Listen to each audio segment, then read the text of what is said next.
मुंह ही लगा रहा मुझे। हाँ भाई किधर हो? मीर कौन शाह। हान भाई? वो मीर है, इब्राहिम मीर। इब्राहिम, अच्छा। हाँ वो इब्राहिम। अच्छा है भाई।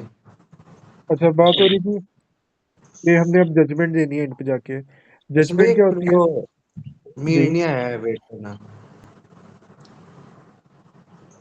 उसको बोलो, हाँ उसको मैं करता हूँ। मोहसिन, जजमेंट इवैल्यूएशन का पार्ट है।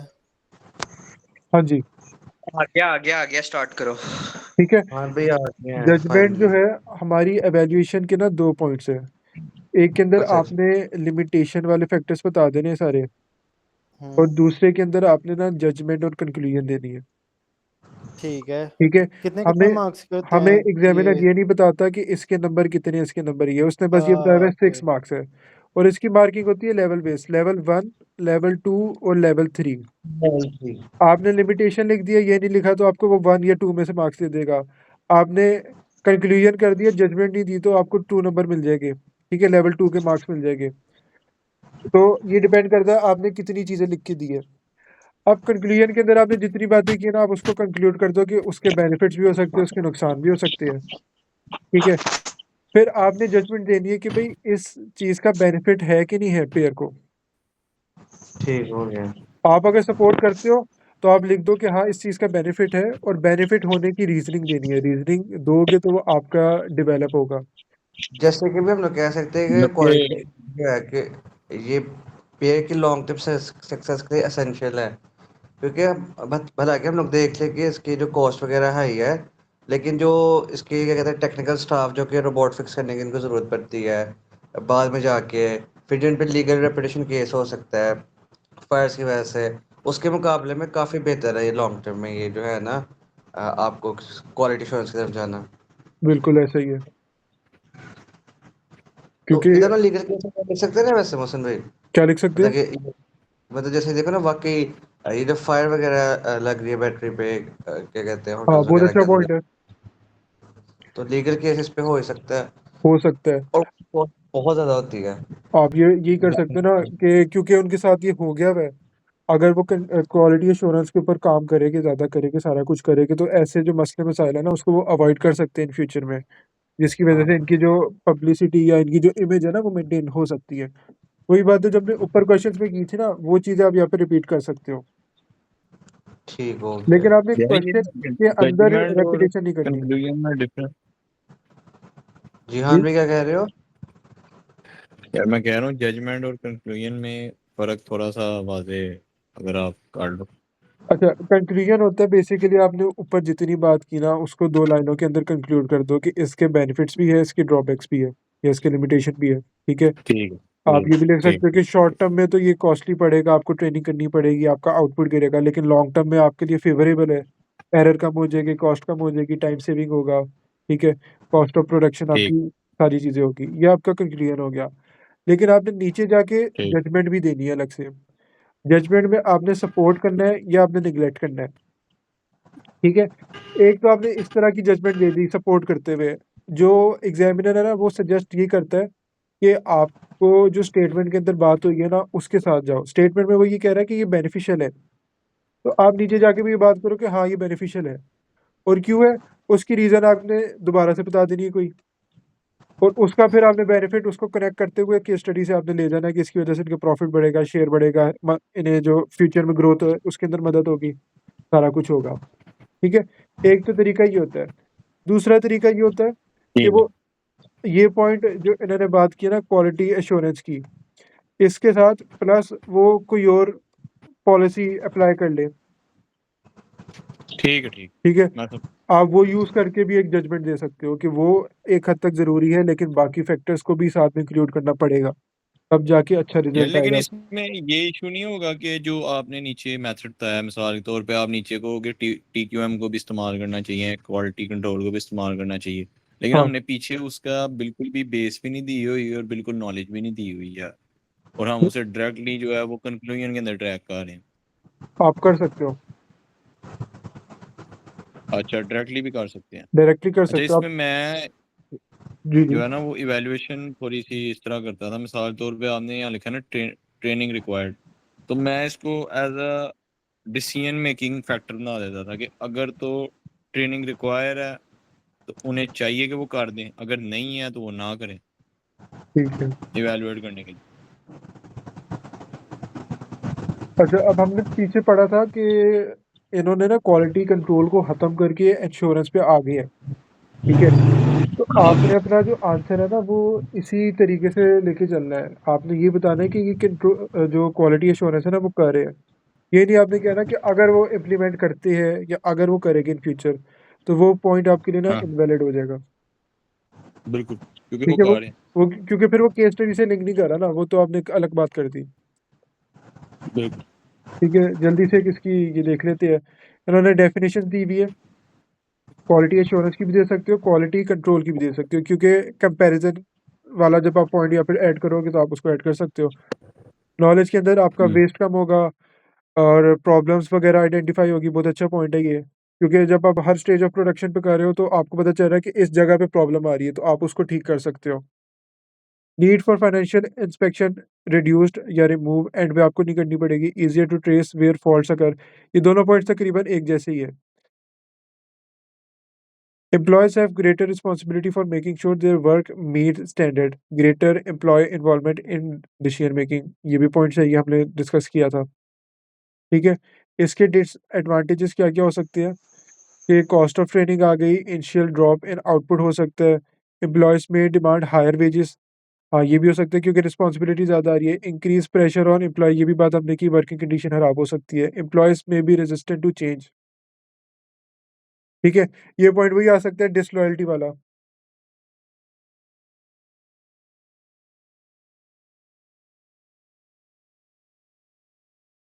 इसके बाद एप्लीकेशन में Pair sells B2B effective QA might prevent disaster such as battery fire, आपने उसको ऐसे लिंक करना है। Robots are lease to customers, competitive industry, तो रेपुटेशन वाला पॉइंट आपका आ जाएगा। फिर labour turnover, productivity has decreased, आप उसको डायरेक्ट लिंक कर दो नंबर्स के साथ। Increase in percentage of output falling, इसको भी लिंक कर सकते हो आप। Commitment to R&D spending above the industry average, सही हो गया। एनालिसिस की मोहसिन बात। एक सेकेंड, एप्लीकेशन और नॉलेज पर है ना, मैंने आपसे पूछना था, आप एक नॉलेज का पॉइंट लेके और एक एप्लीकेशन का पॉइंट लेके लिंक करके एग्जांपल सेंटेंस बना के बता सकते हो कि किस तरह से एग्जैक्टली लिंक होगा जब हम लिख रहे होंगे? ठीक है, एक फुली फॉर्म्ड सेंटेंस किस तरह का होगा? ठीक हो गया। जैसे हम लोग पॉइंट लेते हैं,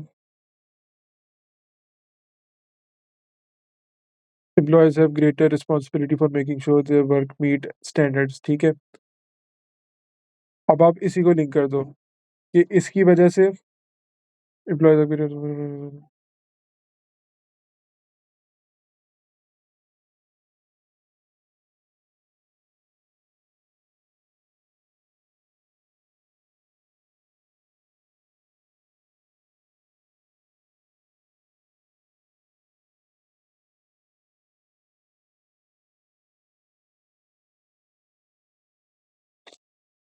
जैसे हमने सबसे पहले पॉइंट डिस्कस किया था लेस वेस्ट का, आप इसको ऐसे लिखोगे कि जब क्वालिटी एश्योरेंस अप्लाई होगी, हम्म।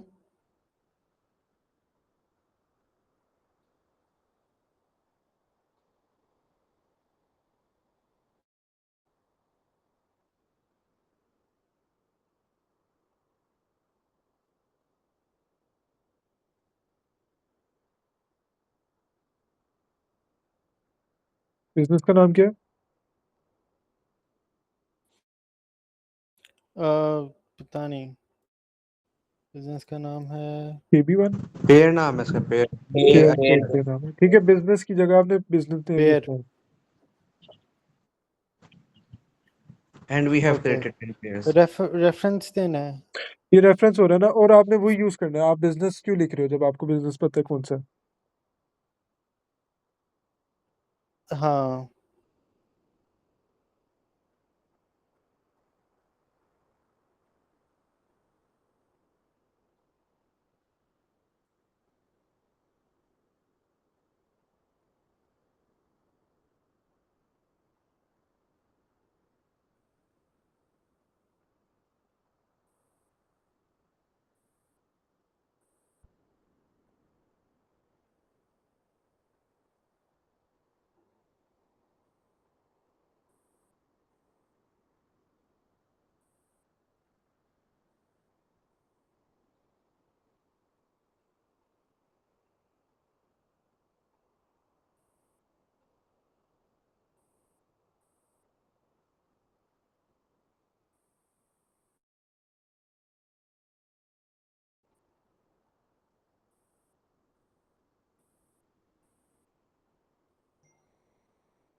किधर चले गए हैं सारे?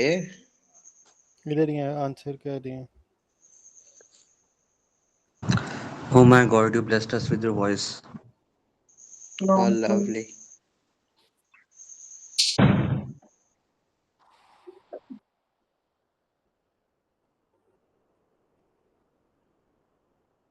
नाइस। मुस्लिम भाई वो आप वो भी लिख सकते हो ना शॉर्ट लॉन्ग टर्म कॉस्ट वगैरह जो भी था नहीं short term cost long term profitability हाँ वो भी लिख सकते हो। लेकिन अभी ये भी ठीक है वैसे नॉट दैट बैड। ओके, मैंने क्वेश्चन सारा पढ़ा है और सेंस हाँ बन रही है, बट इसमें से कोई भी पॉइंट डायरेक्टली उस पॉइंट को जाके नहीं पकड़ा जो मार्किंग स्कीम में है। मार्केट स्कीम में क्या पॉइंट है? लाइक हमने 2100 यूनिट्स की बात हो रही है मार्किंग स्कीम में, लेकिन इस सेंस में नहीं हो रही। नहीं देखो ना वो अली भाई मैंने आपको भी बात बताई थी कि अपने पॉइंट का आपको वापस बता देता हूँ। ये देखो जब इन्होंने उधर शिफ्ट किया है ना क्वालिटी एश्योरेंस की तरफ तो ज़रूरी नहीं है कि हर एम्प्लॉय को क्वालिटी एश्योरेंस करनी आती होगी। अच्छा मैं वो एक्सटेंसिव मैं ट्रेनिंग ना रिक्वायर्ड मार्क कर देता हूँ है। आपको सारी चीजें। ठीक है, हाँ ये जो पॉइंट है ना हमारा हम्म, रिड्यूस पेस्ट, हम्म, ये हमारा आ गया नॉलेज का। ये ठीक है, knowledge को। हमने ऊपर हम्म, पढ़ा ही है लेस पेस्ट। ठीक है, हाँ, एक ही पॉइंट है, आप उसको जैसे मर्जी लिख लो। उसको हम्म, फिर हमने डेवलप किया कि कैसे होगा। फॉल्टी और डिफेक्टिव प्रोडक्ट्स जो है वो आप पहले आइडेंटिफाई कर लोगे, उसको रिप्लेस कर लोगे जहाँ पे वो हो रहा है। This will allow Pair to reduce overall wastage of labour productivity, hence allowing it to rise more than 2100। अब ये जो पॉइंट मैंने डाला ना, ये हमारी एप्लीकेशन है। ठीक है, इन्होंने भी यहाँ पे जिक्र ओके, किया हुआ है लेकिन अपनी वर्डिंग के अंदर। यहाँ पे जैसे इन्होंने किया हुआ है कि वो कम हो गई थी, फिर उन्होंने पीछे जिक्र किया हुआ है कि उनका टारगेट था इस चीज का। तो आप टारगेट अपनी तरफ से कोई भी बता दो या पीछे मेंशन होगा आप उसको मेंशन कर दो।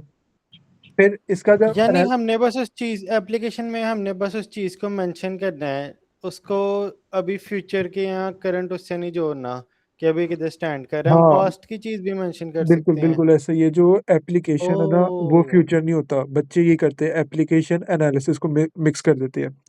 एप्लीकेशन ये ठीक। बताता है कि वो जो आपने पॉइंट दिया ना वो कैसे इम्प्लीमेंट होगा उसके ऊपर। ठीक फिर है, तो एप्लीकेशन बहुत आसान है, फिर तो कोई भी रेलिवेंट चीज उठा के बस मेंशन कर दो हाँ यही बात है। एक सेंटेंस इवन जो फॉर्मेशन में। 8 मार्क्स वाला क्वेश्चन है ना उसका भी फॉर्मेट यही है, लेकिन उसके अंदर भी बच्चे क्या हम्म, करते हैं, नॉलेज लिख के डायरेक्ट एनालिसिस कर देते हैं, उसका फ्यूचर इम्पैक्ट बता देते हैं। आपने सही सही। एप्लीकेशन ही नहीं की। एप्लीकेशन कहते हैं आपने उस पॉइंट को बिजनेस के ऊपर अप्लाई करके दिखाना है। ठीक है, अब ओ, इसका एनालिसिस क्या हो रहा है कि इसकी लेबर प्रोडक्टिविटी बढ़ी है, ये एक एनालिसिस का पॉइंट है। ठीक है, फिर हम्म, इसकी वजह से इसकी जो कॉस्ट है वो कम हो रही है, ये एक एनालिसिस का पॉइंट हो गया, और इसका प्रॉफिट जो है वो भी बढ़ेगा, ये भी एक एनालिसिस का पॉइंट हो गया।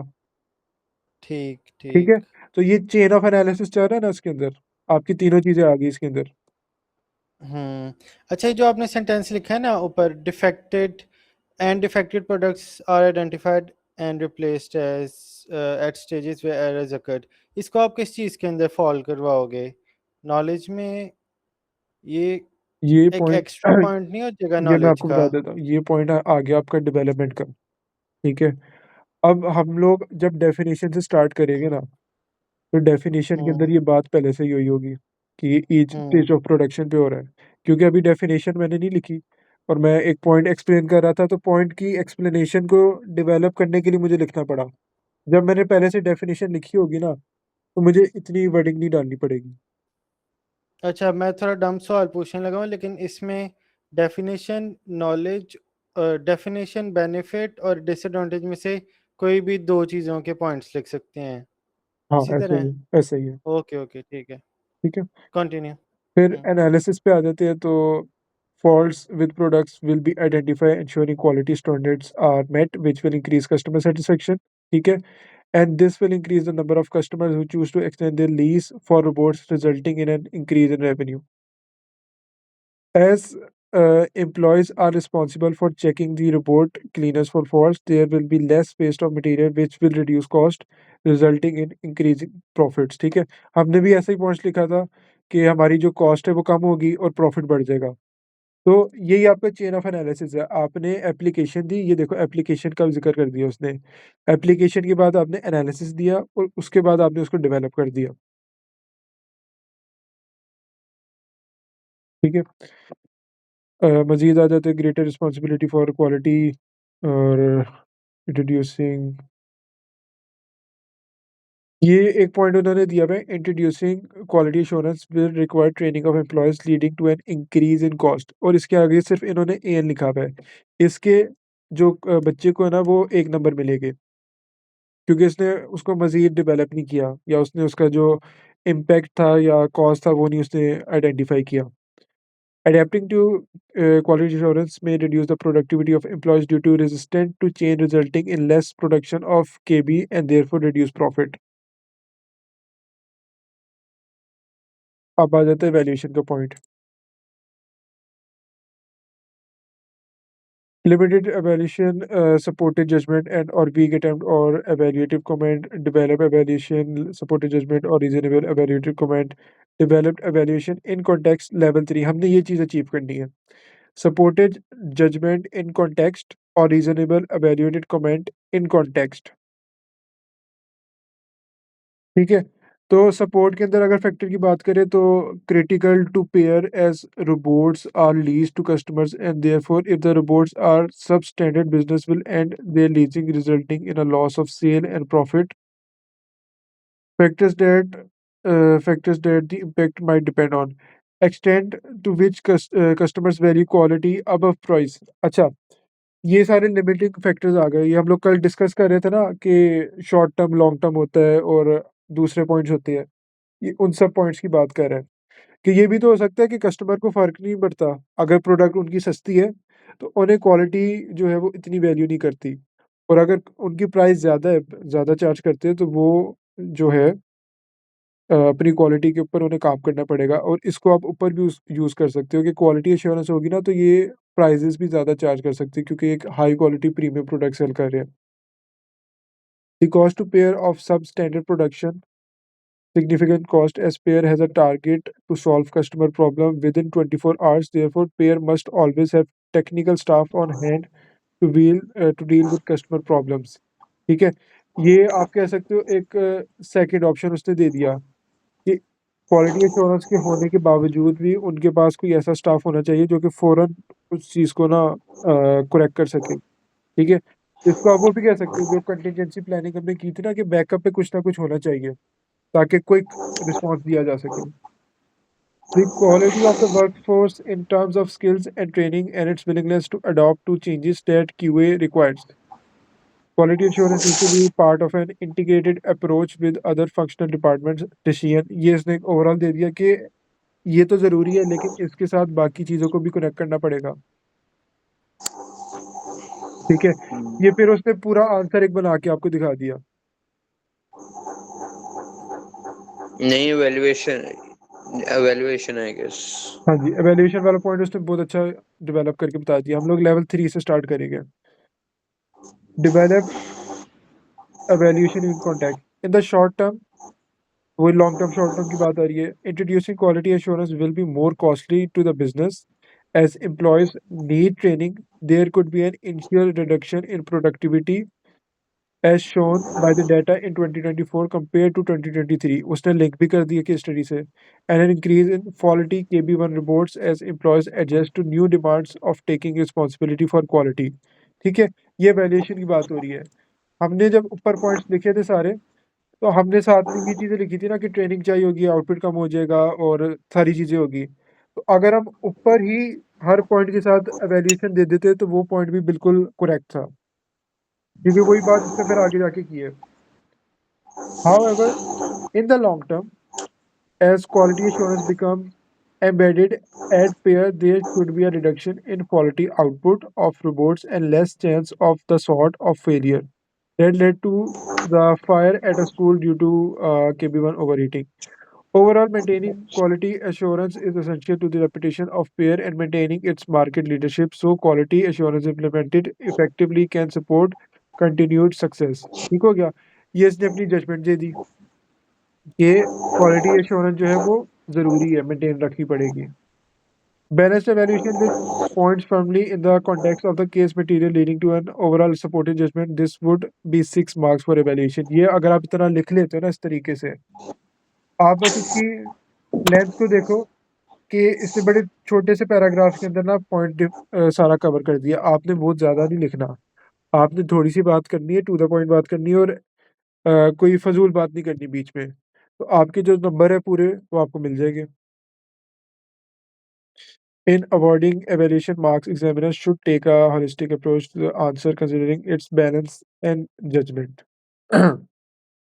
अच्छा जी, इसके बाद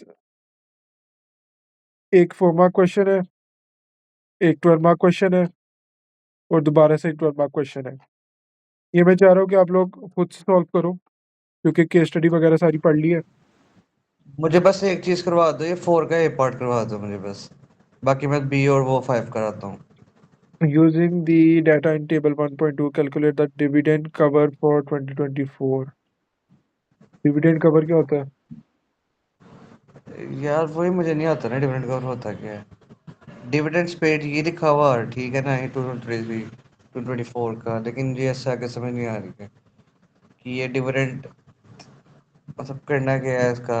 इसका मैं फॉर्मूला देखूं, इसका फॉर्मूला ये है कि profit for the year over divide annual by dividend. Total dividend paids. ठीक है, ये है रेशियो डिविडेंड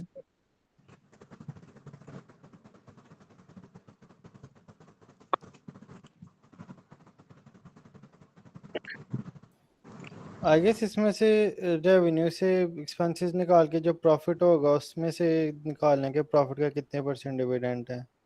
हाँ ऐसा ही है। ऐसे ही कुछ है लेकिन ऐसा नहीं है, असल में देख ठीक है, रहा यार ऐसा ये ही है। Earning per share dividend per share भी तो है। अब पहले हम इन्होंने प्रॉफिट निकालते हैं इसमें इन्होंने से हमें प्रॉफिट रेवेन्यू। दिया हुआ ना 10.4, उसमें से ये भी लेस हो जाएगा 6.4, तो हमारे पास आ जाना चाहिए 4.4।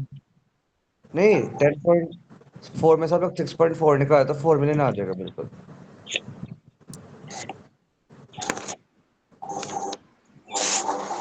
हाँ एकदम वापस देखो 10.4 से आप 6.4 निकाले तो सिर्फ 4 मिलियन आ जाएगा। 4 आ जाएगा। हाँ सिर्फ सही कह रहे हैं। 4 ओवर 0.65 5-6 नहीं 0.56 हो गया, वो गलती लग गई इसको। 5-6 5-6 वही। ठीक है, क्या आंसर आ रहा है इसका? लेट मी सी 7.14 क्या आ रहा है? 7.14 काफी बड़ी वैल्यू आ रही है। हम नहीं 7.14 आ रहा है मेरा। क्या आ रहा ये है? आ रहा है, मैं चैट में भेजा है। 7.14 ही हुआ ना। हाँ तो सही है। हाँ 7.14। पीछे क्या आंसर है? मार्किंग स्क्रीन में देख सकते हैं। 7.14 हो गया। अच्छा, पीछे इन्होंने ऑपरेटिंग प्रॉफिट से किया हुआ डिवाइड, नहीं वो गलत है। ये आ रहा है 7.14 या फिर 7.1। हाँ ये 7 भी। ठीक है, हम लोग 7.4 तो ये कर आपका लेंगे। करेक्ट आंसर है। अगर आप ये डायरेक्ट ऑपरेटिंग प्रॉफिट से करोगे ना तो वो गलत हो जाएगा, भाई ये बताना चाह रहा है आपको। इधर ये ऑपरेटिंग प्रॉफिट से हमने टैक्स माइनस किया है। टैक्स और इंटरेस्ट माइनस किया। ये माइनस ओके करने के बाद हमारे पास प्रॉफिट ऑफ द ईयर आता है। ठीक है,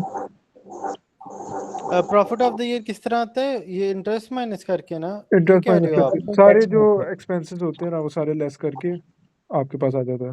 ऑपरेटिंग प्रॉफिट में से टैक्स वगैरह माइनस करके फिर प्रॉफिट ऑफ द ईयर आएगा। बिल्कुल, ऑपरेटिंग प्रॉफिट होता क्या और है? ऑपरेटिंग प्रॉफिट ये होता है आप अपने प्रॉफिट ऑफ द ईयर में इंटरेस्ट और टैक्स की वैल्यू ऐड कर लो। अभी इसमें से इंटरेस्ट Done नहीं है। कटा हुआ, टैक्स नहीं कटा हुआ। ठीक है। ठीक हो गया। हमने काट दिया तो फिर हाँ, ठीक है ओके, बाकी मैं बी और वो 5 काट ठीक हो गया, और जो 5 का आपने कल का ठीक हो गया। ठीक है, ये ये दोनों मैं आपको पेपर शेयर हुए हुए ग्रुप के अंदर, तो अगर किसी को वैसे चाहिए। First time done. ओके।